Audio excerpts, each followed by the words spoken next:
Everyone, दोस्तों आज बात करेंगे मिथुन लग्न के जातक और जातिकाओं के बारे में। बहुत ही इंटेलिजेंट और इंटरेस्टिंग लोग होते हैं ये। वेरी शार्प माइंडेड, बहुत ही अच्छी कम्युनिकेशन स्किल और फ्रेंडली नेचर के होते हैं।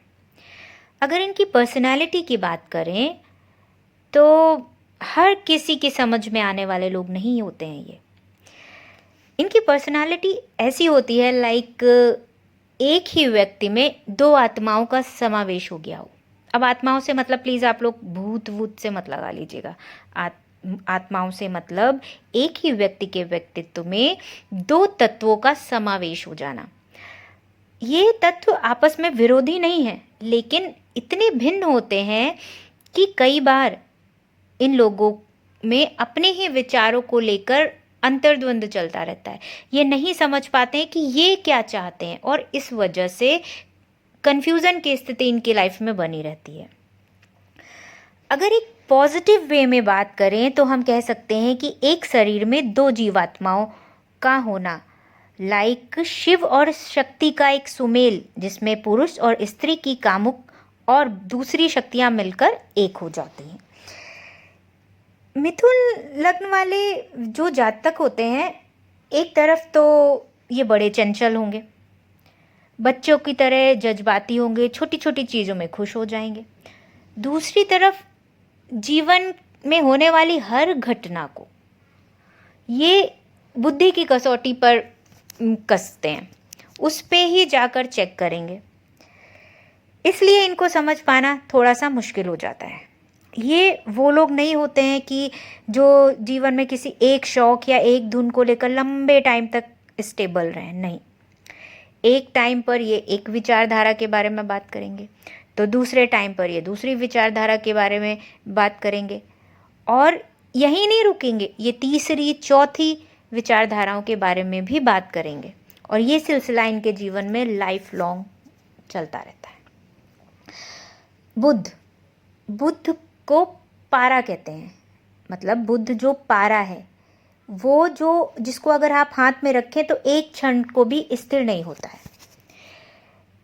ऐसे ही चीन के ज्योतिष शास्त्र में मिथुन को अश्व या घोड़े के नाम से पुकारा जाता है। अब हो सकता है कुछ लोग चीन का नाम सुन के हो सकता है मेरा वीडियो ना सुने, क्योंकि हम सब इतनी बड़ी प्रॉब्लम से गुजर रहे हैं।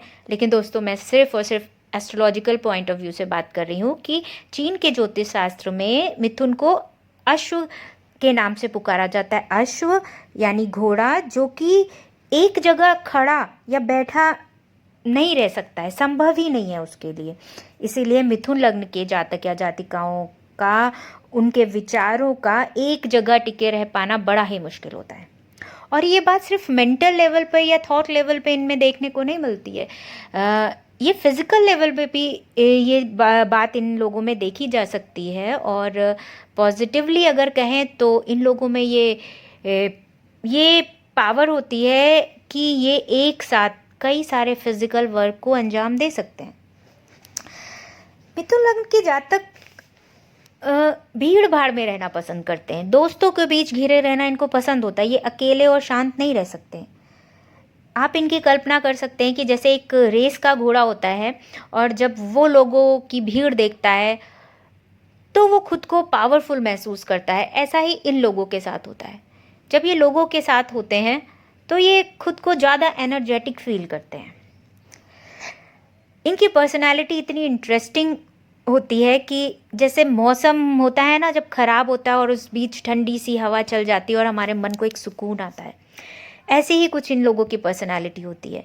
कितना भी ख़राब नीरस माहौल चल रहा हो, ये अगर वहाँ आ गए तो नए नए विषयों पर इतने उत्साह से व्याख्यान पे व्याख्यान देंगे, इतनी इंटरेस्टिंग बातें करेंगे कि लोग जो सैड थे वो उनकी बातें सुनकर उनके अंदर रोचकता पैदा हो जाती है, और एक खुशी का माहौल बना देने वाले लोग होते हैं।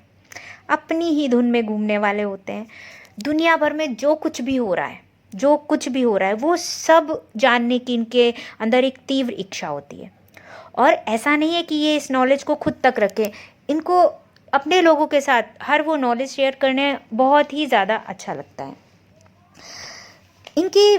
इनका वैवाहिक जीवन आमतौर पर अच्छा देखा गया है, कोई वैसी समस्याएं नहीं आती हैं, अच्छा जीवन होता है। लेकिन लोग इनको नहीं समझ पाते हैं। कई बार लोगों को लगता है ये उनके बहुत करीब हैं, बड़े ही अच्छे दोस्त हैं, और अचानक से ये गायब हो जाते हैं। तो लोगों को समझ में ही नहीं आता है कि ये अपने थे या पराए थे। आप कह सकते हैं कि इनमें भावनात्मक स्थिरता नहीं देखी जाती है।